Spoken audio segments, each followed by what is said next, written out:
Today on Super Soul Sunday, it's been nearly a decade since visionary spiritual teacher Eckhart Tolle joined me for a series of groundbreaking conversations discussing his best-selling book, A New Earth. Right now, you all are online with me from every corner on our planet. Live streamed around the world, 40 million people joined us in what we called the world's biggest classroom. Hi, everybody!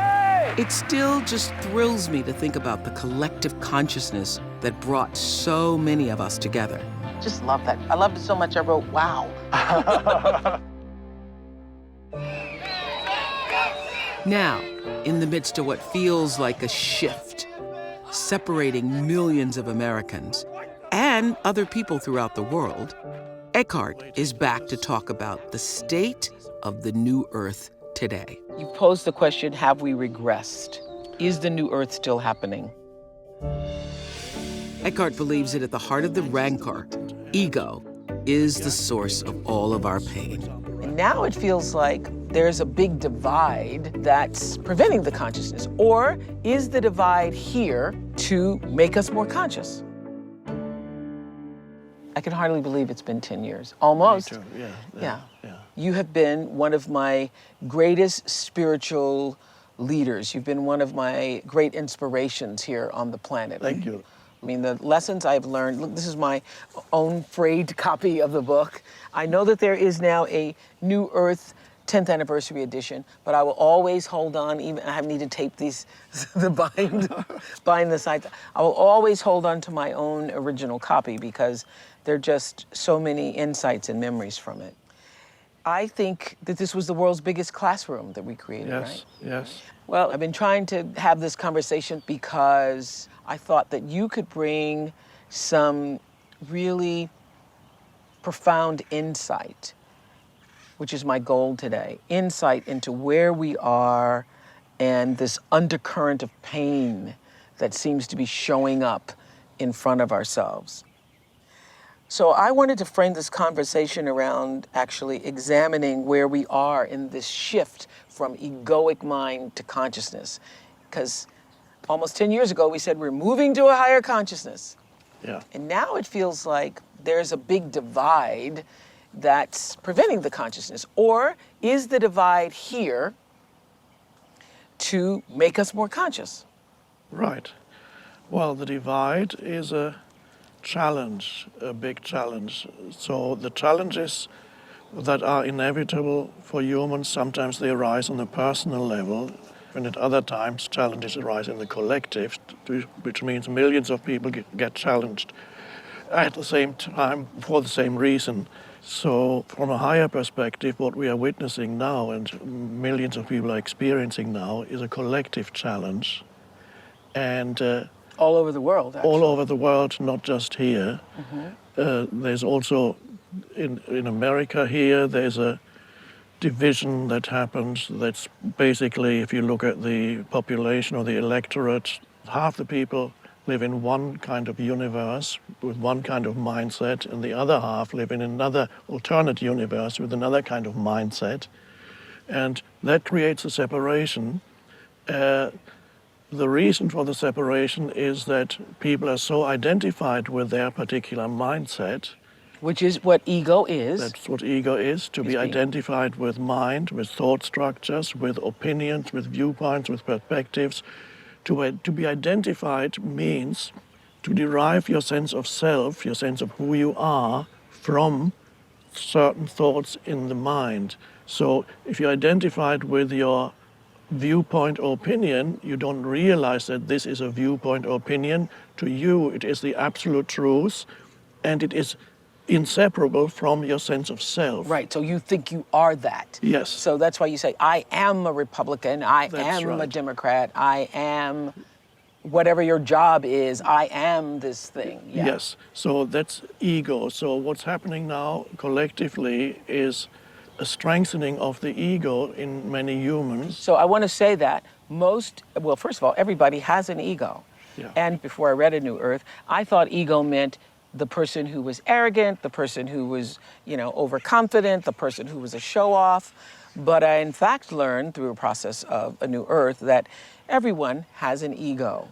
And the ego is really your identification with your mental state.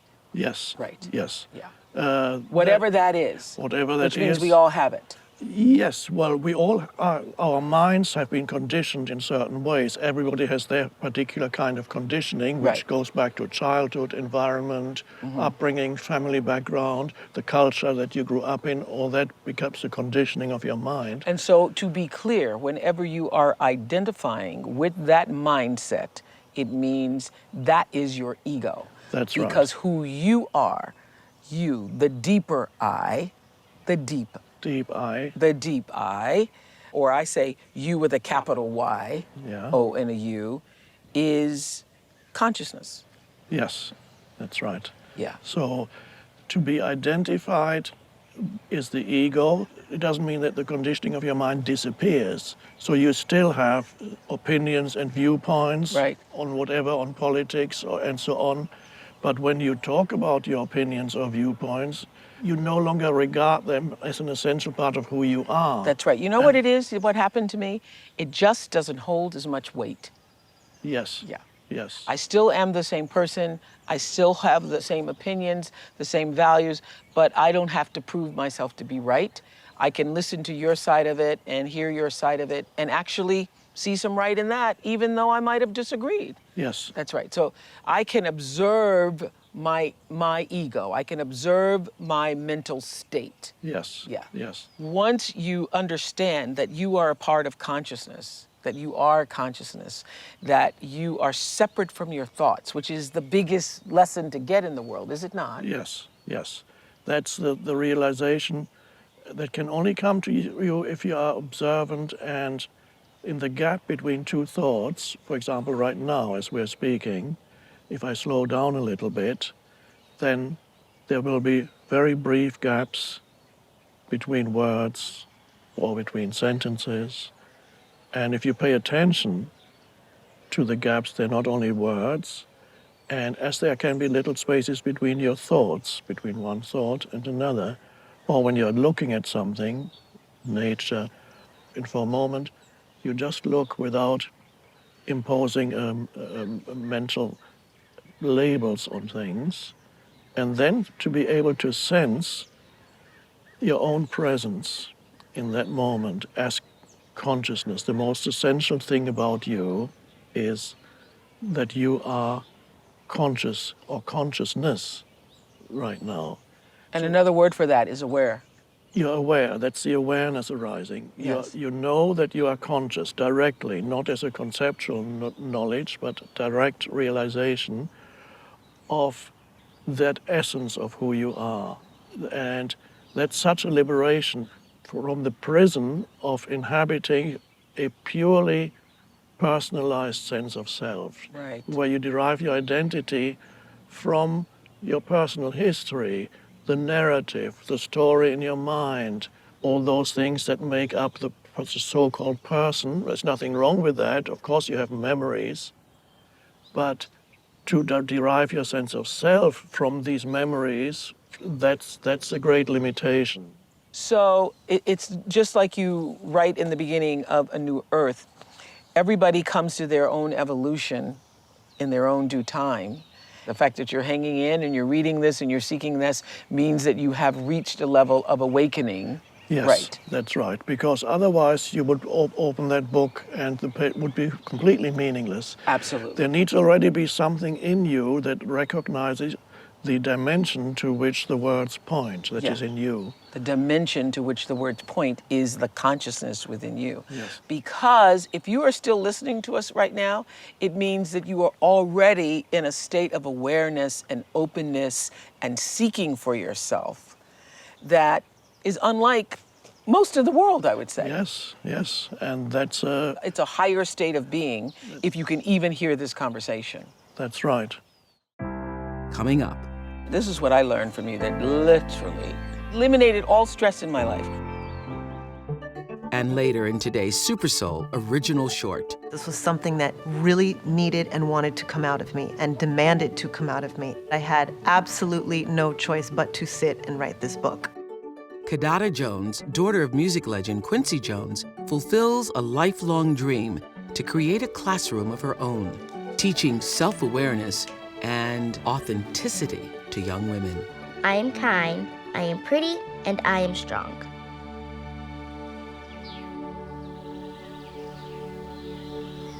This is one of my favorite quotes. Life will give you whatever experience is most helpful for the evolution of your consciousness. How do you know this is the experience you need? Because this is the experience you are having at this moment. Yes. Which is true for you as an individual, and which is true for our culture, which is true for our world right now. How do we know this is the experience we need? Because this is the experience we are having. Yes. Because that's the way each person's personal evolution operates, right? Yes. Well, there is a certain inevitability about whatever form this moment takes, because this moment is connected to all the previous moments. So the entire universe has conspired to bring about the form that this moment takes. You can't argue with it, because if you argue with the present moment, that's suffering and it's crazy. Say that again. I think it's important for everybody on all sides to hear.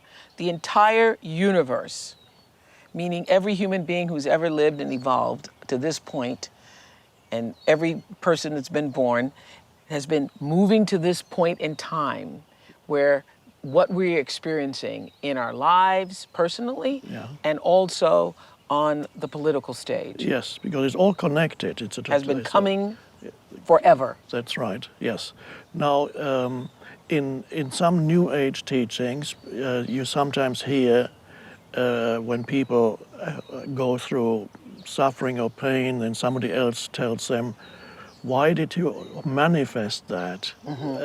I don't say that. I'm not saying that's not entirely false, but I'm not asking people to convince themselves that they manifested whatever they're experiencing at this moment, even if it's unpleasant. All we need to know is accept this moment as if you had chosen it. I'm not telling people you chose this moment, but that's too much for many people. They don't want to accept that. I don't choosing this illness. I don't Choose to lose my that job. I lost my job. Yeah. Okay. So I don't want to go there. But all we need to know is, in order to live more consciously, in order not to live in opposition to what is in the present moment, which is to live more consciously, accept this moment as if you had chosen it. And that brings in a new consciousness. And do not deny the moment. This is what I learned from you, that literally it eliminated all stress in my life. Resisting the moment that is only going to create more anxiety and more being more upset. A lot of the unhappiness that people experience, they believe it's due to the conditions of what's happening at this moment. But in most cases, it's not the conditions or the situation that you're in that causes the unhappiness. It's the mind telling you something about this moment that causes the unhappiness. Yes, So there's like a I should have been commentary. there, I should have been Yes. earlier, I shouldn't have stopped to do this, I should have done that. It's the mind. Yes. I sometimes tell people, just don't believe what I say, just try it out in your own life. Next time you get upset in a certain situation, let's say you're at the airport, many people get upset at airports. You line up at the counter, it takes a long time, and you get more and more upset, and then you observe that what is it that causes me to be irritated, angry, upset? What is it, this situation? Or is it that my mind is telling me that this should not be happening? The ego is very good at misinterpreting reality, and it believes its stories. The ego comes up with stories, often not pleasant stories about the isness of things, and it's a source of great suffering. So once you recognize that, you can experiment in your own life when you feel upset arising, watch your mind. Yes. Be there, be aware of what your mind is doing. This is the most vital thing in spiritual life, is to be able to watch your mind, to be the observer of your mind, so that the mind is not controlling you. And that is how you eliminate stress Yes, and suffering. yes, You say on page 119, the ego's fear and distrust of other people its tendency to emphasize the otherness of others by focusing on their perceived faults and make those faults into their identity is taken a little further and makes others into inhuman monsters. We are in that state now, are we not? In our Yes. culture, our country, our world. Yes. Not to be able to see the humanity in another human being, but only hear whatever it is they are saying, whatever is the reflection of their mind, their mental positions, and mistake that for who they are. So anybody who questions or challenges your mental positions is regarded by the ego as an enemy.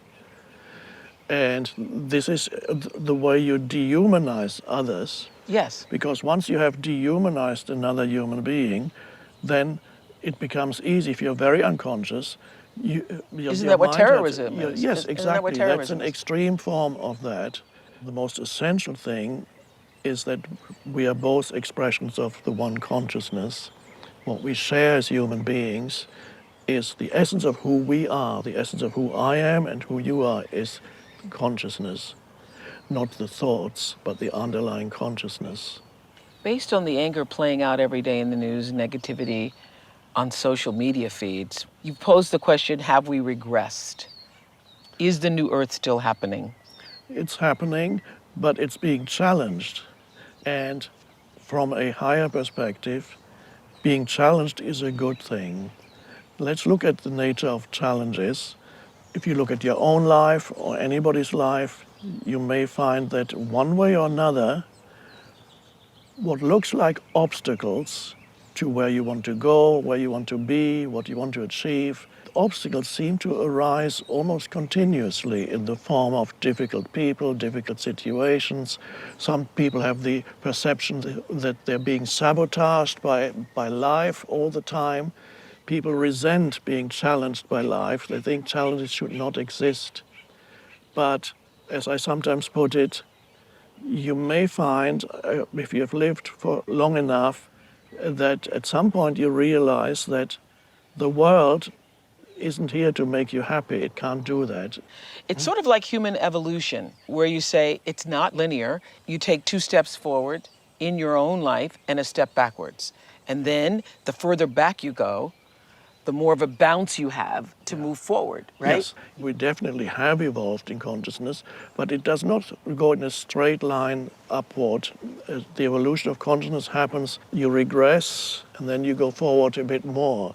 And it goes in cycles. I hear people saying all the time, are we going backwards? Are we stepping backwards?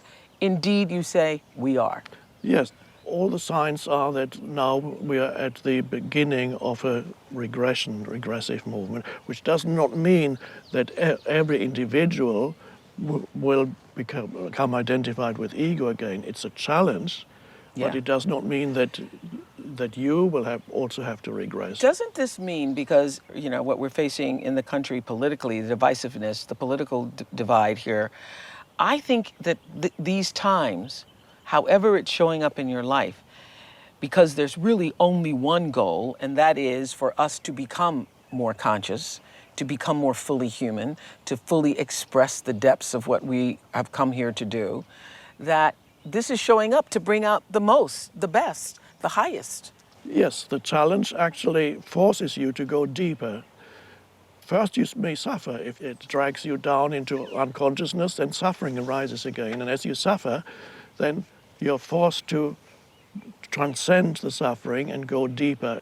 So the big opportunity where challenges arise is the opportunity and the need to intensify your presence. Meaning being fully here, Yes. fully here, More alert, more present. more aware. Yeah. You also teach us that humans don't really change until they are in a state of crisis. We're in that state of crisis, aren't we there?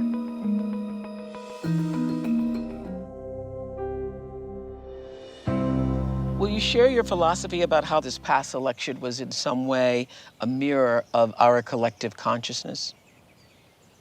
Yes. So it brought to the surface what was already there in the collective unconsciousness. And now we have the division in pro administration in Washington and against it. And this is a typical example of how the ego operates and how the ego's need to have enemies. So it comes back to what I was saying Separation. earlier, the ego's fear and distrust of other people. Separation. Yeah, wanting to emphasize the other, the Wanting other, the to other. emphasize separation. Because if yeah. I can make you the other, then it makes myself. That's an important point. It strengthens your sense of self, but that it's a fictitious sense of self. It's a Right. mind-based sense of Yeah. self. It's not a happy sense of self. So that is important for people who are watching now.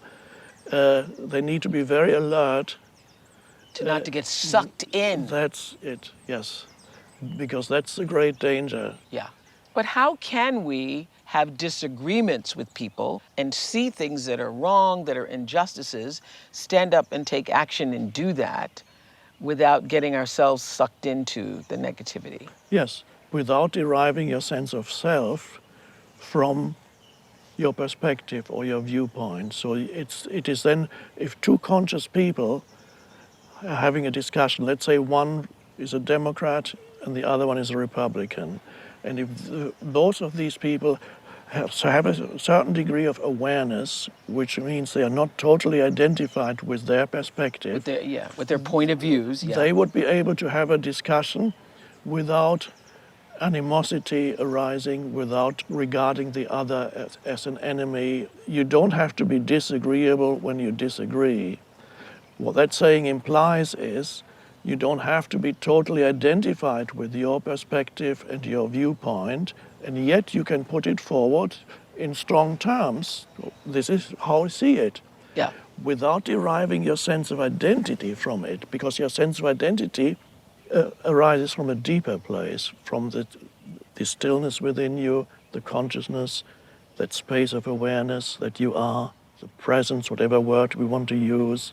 You can sense Or this that. need to prove that you're right, which I used to have that big time until I read this book. I used to have the, Yes, many people have that. Yeah. The need to be right is a very egoic thing. Yeah. The ego thrives on being right, which always implies there needs to be someone who is wrong. So the need to make the other wrong, then it strengthens the ego, which means it strengthens what is ultimately a false sense of self. And it's never a happy sense of self. Even if you can Right. prove that you're right, you're still not you're well, not yes, happy. and because I learned from A New Earth that it wasn't just my need to be right, it was my need for you to see and say that I was right. Yes, I mean, it has there can be incredible force behind it, this need to be right, incredible force behind it. Yeah, I get that. But you also teach us that humans don't really change until they are in a state of crisis. Yes, and this is where challenge comes in again. So are we there yet? We're in that state of crisis, aren't we there? Yes, and it may get worse before it gets better, but that is a necessary part of the evolution. So we need the crisis.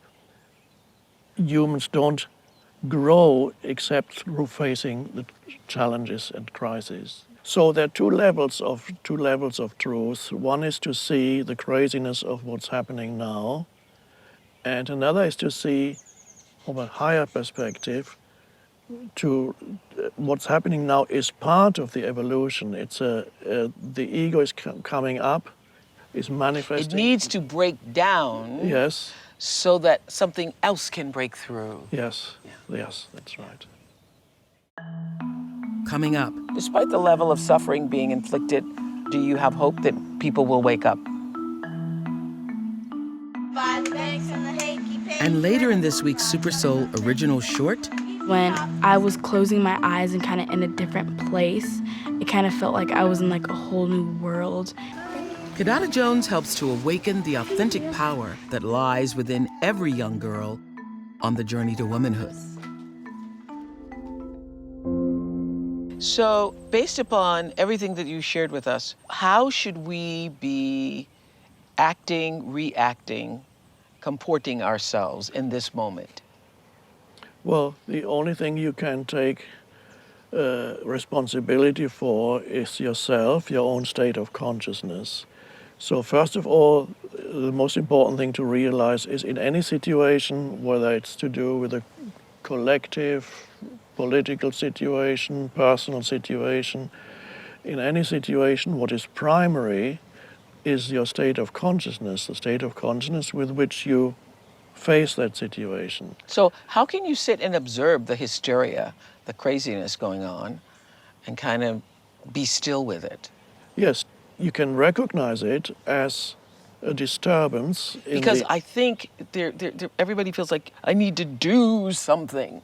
We need to do something. Yes. Yeah, well, doing sometimes is necessary and called for. At other times, doing isn't really possible. But before you do anything, what is the state of consciousness out of which the doing arises? Yes. Because that determines the quality of your doing. Yeah, yeah. And as you're saying that, I'm thinking everybody can open their heart space, their sense of awareness, consciousness, being, to not otherize the other. Yes, yes, Everybody can just open that just a little bit. yes. And with that comes the ability also to listen to the other. Yes. The ability to listen means there must be a little bit of space in you, a little bit of awareness in you. True listening implies that you are still while you listen. You give your complete attention to the other. Mm-hmm. And that changes the relationship. Because that brings in the spiritual dimension or the transcendent dimension, whatever you want to call it. You need to be able to bring the stillness into the relationship. Mm-hmm. And another thing happens when you listen to another. In that still moment when you're listening, you're not only aware of what the other person is saying. In that stillness, you can also feel a deeper essence in the other human being beyond the words that he or she is speaking. Why can you feel it? You can feel that deeper essence in the other because in that moment of stillness, you can feel it in yourself. You can only do that, though, when you've become aware enough about your own self to know that you are not your thoughts. Yes. And so that when you see somebody, raging against the world, Yes. you have the ability to step back and know that they are not their rage. That's right. That beneath the rage, beneath the anger, beneath the pain, beneath the sadness, beneath whatever they're showing to you, there is the pure consciousness that is also you. Yes, Yeah. yes. Well, if we all could do that, then Well, that there'd would be no need for us to have this conversation. That's Yes, right, yeah. Yes. Despite the level of suffering people are inflicting upon themselves and on one another, do you have hope that people will wake up? Yes, it's inevitable for consciousness to arise more fully on the planet because it's part of the entire evolutionary impulse of the universe is towards consciousness. So it is arising. It can be delayed, and that's not a bad thing. Delays can only have a deepening effect ultimately. What's the way forward? The way forward is for the individual to take responsibility, to remember that the most important thing is not what's happening out there. What is primary is I'm saying now, my state of consciousness at this moment is primary. That determines what form the future will take. So, important thing to realize is what happens to you is much less important than how you respond to what happens. That determines your life. It's not the things that happen to you that determines your life. Ultimately, it's how do I respond to what happens, and that is also your area of freedom. You can choose to respond consciously to what happens. Then you're not at the mercy of what happens to you. The soul itself, the essence of who we are, is already timeless. Eckhart, how do you know this?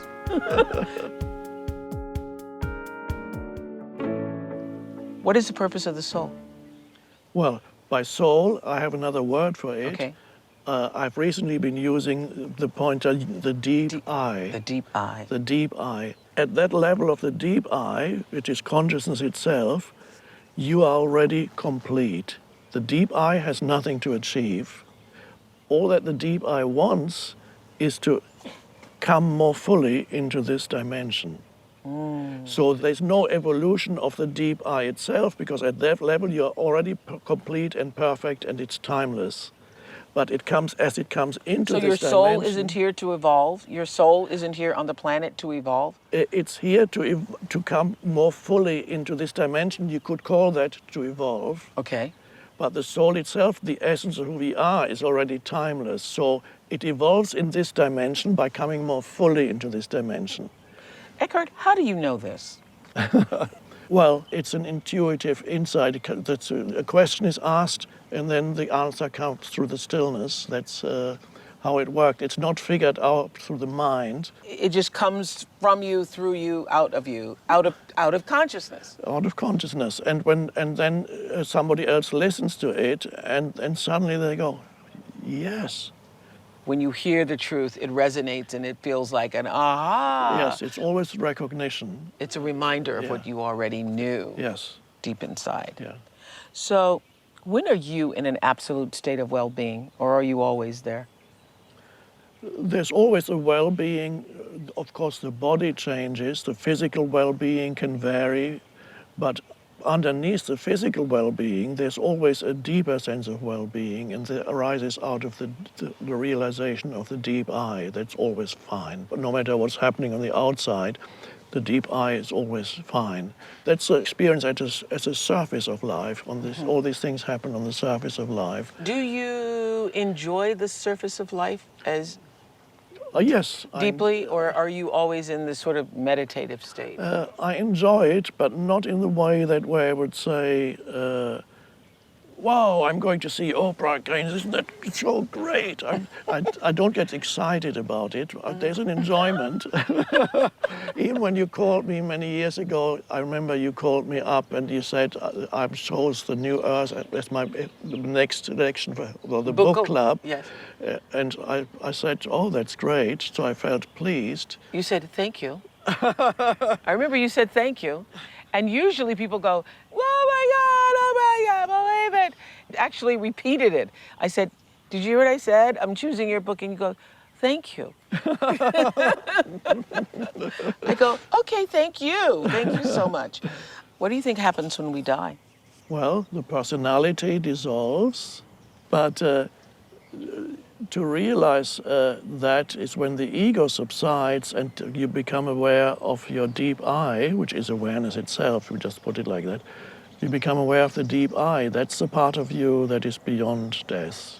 So when you can sense the consciousness in you, then you become actually aware of that which is also beyond time and that which is ultimately divine in you, the divine dimension, to use that term. And that is what is beyond death. And then you lose your fear of death, which is a good thing. You no longer need to fear when at some point the body dissolves, and that's fine. So something to look forward to. Yeah. I think it's going to be a big hootenanny surprise. Yes. When you, as that ray coming from the source of all light, get to rejoin with the source. Yes. Yeah. Yes. That's got to be a party. Yes. Thank you. Thank you. Thank you. Always a joy to talk to you. Thank you for your enlightenment. Up next in this week's Super Soul original short, The Realization of a Dream. I have fulfilled something that I wanted to do since I was a little girl. After getting expelled from 8 schools, she finally found her place. Now, Kidada Jones wants to inspire a spiritual shift in the hearts of the next generation. In this week's Super Soul original short, Kidada Jones says she's been a full-time student of her inner self since childhood. This video will give 6 examples you might consider doing when you get bored. Kidada dreamed of one day creating what she calls a classroom of the heart, where students learn how to process what they feel on the inside, but rarely discuss. As part of her vision, Kidada has written a new book she titled School of Awake. Her intention is to help a new generation of young girls understand what it means to discover their own authentic power and know the universal truth that we are all connected. This was something that really needed and wanted to come out of me and demanded to come out of me and created circumstances in my life so that I had absolutely no choice but to sit and write this book. Kidada is a daughter to Quincy Jones, one of the most successful composers and arrangers in music history. Her mother is 60s icon Mod Squad star, actress Peggy Lipton. Kidada's younger sister is actress, writer, and producer Rashida Jones. I came from a very warm family, very close family, very loving, very supportive. I did grow up in a spiritual household. I think both my parents have really strong foundations. Spirituality has always been a really big part of my life since I was about 8 or 9 years old. As a little girl, Kidada says she never felt she fit in at school. I started school when I was like 2 years old. And I probably started a little bit too early, but I had at the time like traditional learning disabilities, like I wasn't the best speller, I wasn't so great at math, and I just kind of had my own unique thing going on, and I didn't have that many teachers that really understood me. By the time she reached high school, Kidada had been held back twice and expelled from 8 schools. She knew in her heart the education she really craved was to better understand how to navigate the world around her. When I was about 9 years old, I knew that I would write a book that was going to be helpful for young girls. I think there's a lot of different ways to define success for a girl, and I used to dream about what would it be like if there was like a school that I could go to that was like life school, like what would life school be like? And I would do videotapes of myself pretending to be the teacher and write little curriculums out. Now, we will go on to the first demonstration of what to do when you are bored. Watch closely and you might learn something. Hi, girls. Hi, thanks for coming. On a spring afternoon, we invited a group of girls to experience Kidada's School of Awake. The first thing we're going to do is the me, myself, and I portrait. Think of who you are on the inside. When you look through these magazines, find some words and images that you like that connect to you. You can use pens, stickers, whatever it is that you want, but you're making a self-portrait, and it can look like whatever you want. In class, Kidada, or Miss K to the girls, offers teachable moments through conversation, I had those the other day. crafts, and recipes. I've got 3 nature shots. Who needs a little nature? I think this generation is much more confident and capable than we give them credit for. I think they just need a little bit of a reminder and a little bit of a guidance just to remember to visit that space more often. At the core of School of Awake, Kidada teaches the girls the importance of staying true to your inner self, an idea she describes as the heart star. The heart star is, it's our soul's GPS. It's our intuition. It's the little voice that we ignore sometimes. It's that knowing center that is there to guide us. And it's like, I like to call it home base in like the baseball diamond, because it's where we should all start off and where we should all finish our day is with our heart star. It's our best friend. Deep breath in and deep breath out. Feel a little tense, a little aggravated. Keep breathing. I think breathing is so deeply connected to staying centered, because I think that's the gate from the world that we live in on the outside to the world that exists inside of us on the inside.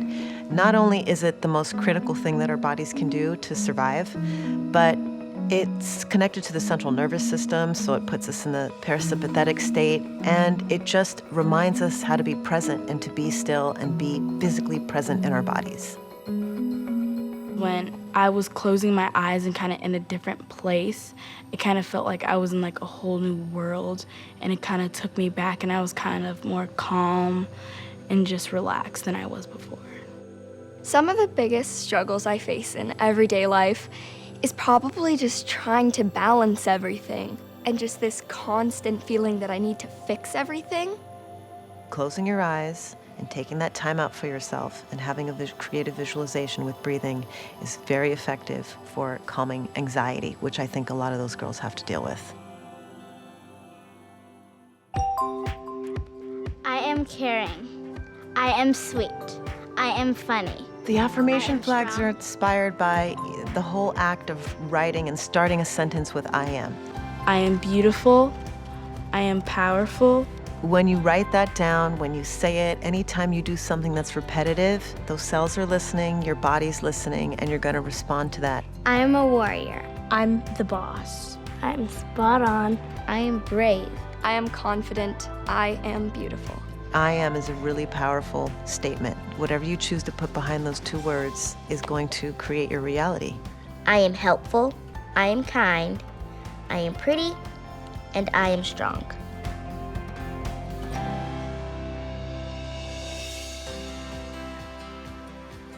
Class ended with a love letter each girl wrote to themselves. Dear Elijah, I love you so much, and you know yourself like the back of your hand. I love you because you are smart, creative, thoughtful, funny, and so many more great things. Writing a love letter to yourself was really about looking in the mirror and talking to yourself and appreciating all the incredible things about you. I love how you take pride in what you love. I love how you stand up for people who are in need of a friend. I'm very happy with who I am. I'm an amazing person and I'm an amazing friend. Love me. I really wanted the girls to learn how lovable they are and to really take the time out to look at all the different traits that they have, that they offer, and to appreciate them and to respect themselves. I love me. Love me. I hope my lovely video has helped you. This one was called Don't Be Bored. My next one will be called Safety for Kids. I fulfilled something that was something that I wanted to do since I was a little girl. You just don't have to be a straight-A student to be a great being in the world. That being a great being in the world really comes from things that come from the inside and learning about who you are as a person and loving who you are. It's okay to make mistakes and that you can try new things if you've never tried them before. I'm just so thankful and grateful to even have been here today. I just feel safer, I feel calm, and I feel like I can change the world.